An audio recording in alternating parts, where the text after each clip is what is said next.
All right, here we go. We got ae-Ningning debut in GBG. We were finally able to pull her. We're testing her out against barrier units this time. So Conquer Lilias is going to go before us.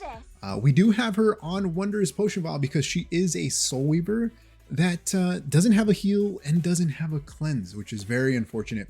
But we got some barriers here, which is nice. So her S3 here, system hacking, hacks all enemies, inflicting barrier inversion and dispelling 2 buffs. So, unfortunately, they don't have buffs that we can dispel other, I guess, than the barrier, but that one is going to get barrier inversion, right? But she is going to get a 50% combat readiness push.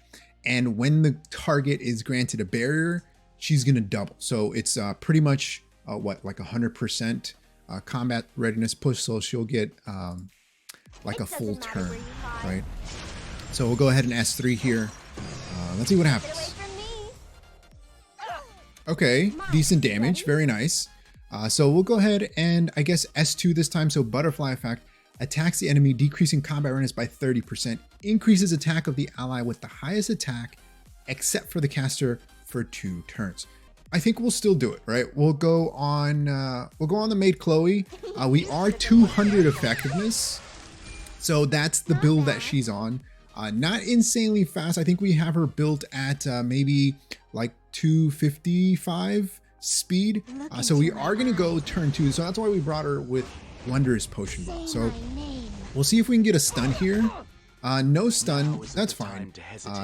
We're gonna be able to take out this Conquer Lilias eventually. She is gonna get 2 turns though, because of the life buff that she's gonna get from this Maid Chloe.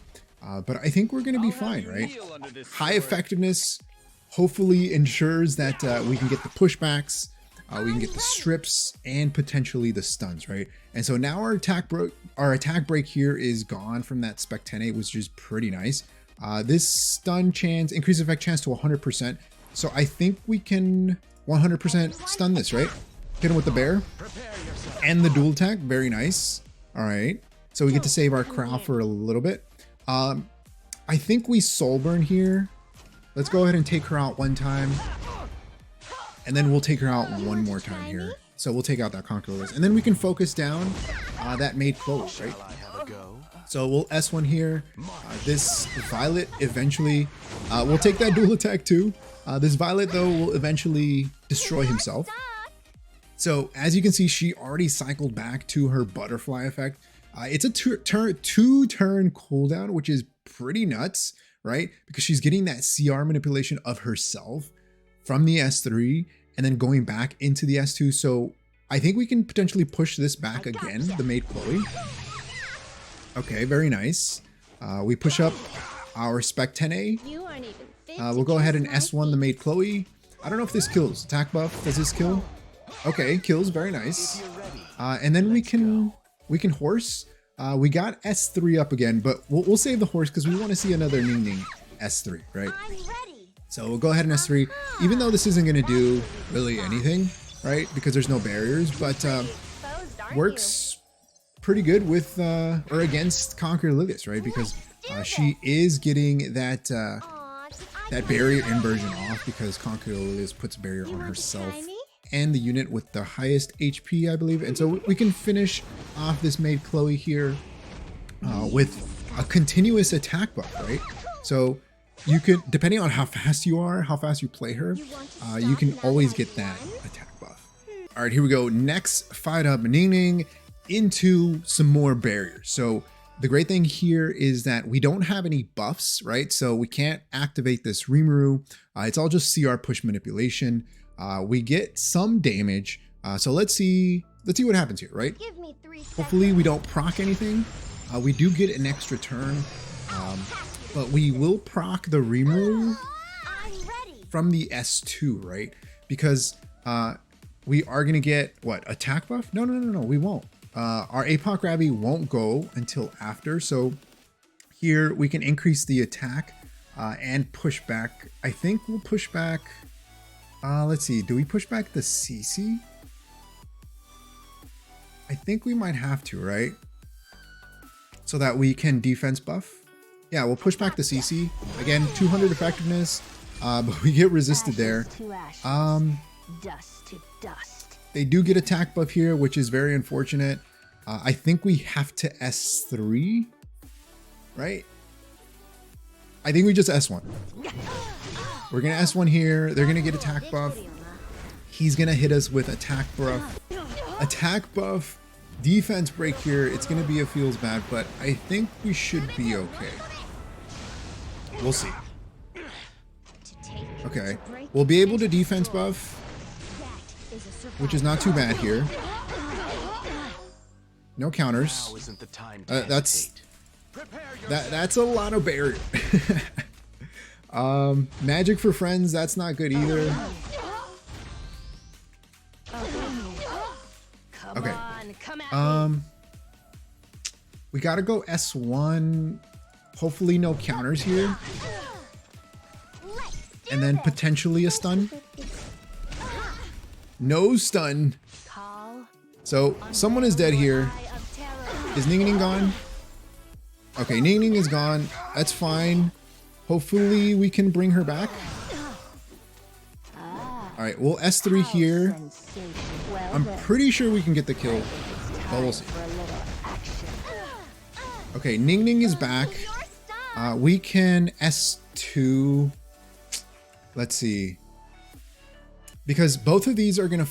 Well, Rimuru is going to focus on the Arabi, right? Yeah, we got to go here. We got to go on the Mercedes. There's the counter because why not, right? Sure. I accept your blood. Does this kill? Attack buff? Does this kill? Okay. So we have a shot. If we can heal up enough. There. Okay, we shouldn't have attack buff because now our APOC Ravi is probably dead. I think we soul burned into this guy right here. Let's stun him. All right, resistance, nice. We'll go ahead and barrier inversion this one here. We'll get another turn, right, because of the barriers there. And then we can push back. So we'll go ahead and push back the Rimuru. So let's keep him stunned.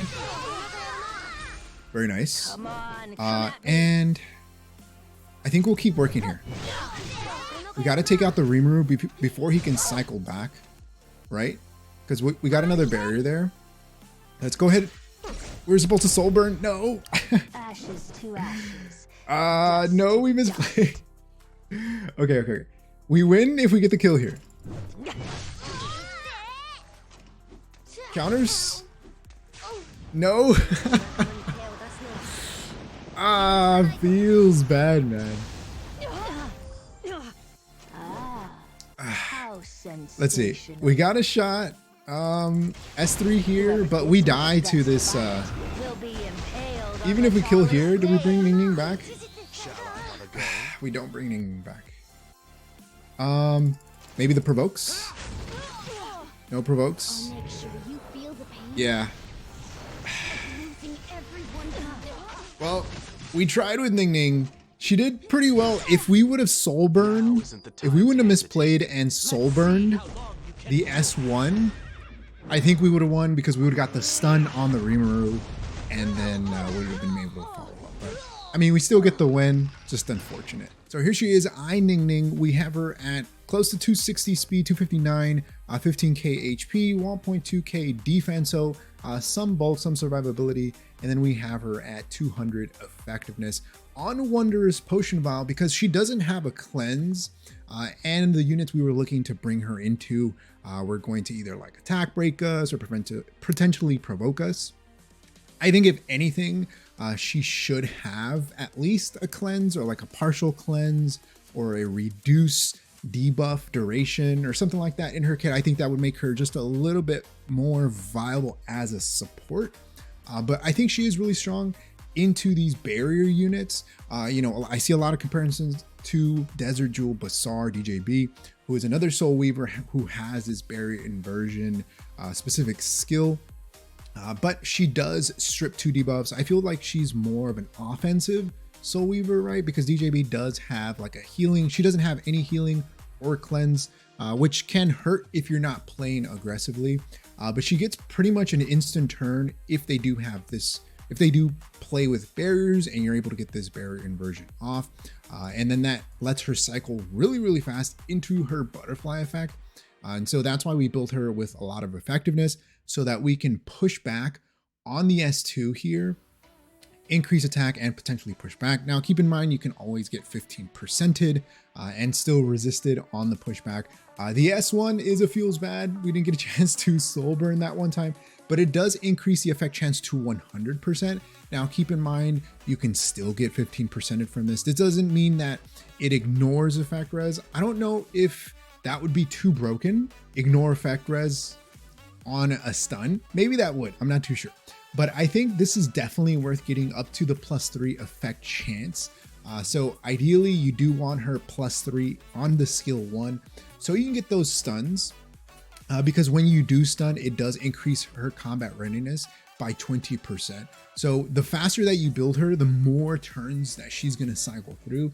And ideally that's the type of build that you're gonna want on her because you want her to cycle as fast as possible. So as fast as you can build her with some bulk, right? She is going to be cycling really, really fast, especially on the S2. 2 turns attack buff is actually really, really nice. So let me know your thoughts on ae-Ningning. I think she is pretty strong in this current meta, right? With the barriers running around everywhere. So let me know your thoughts. Did you pull her?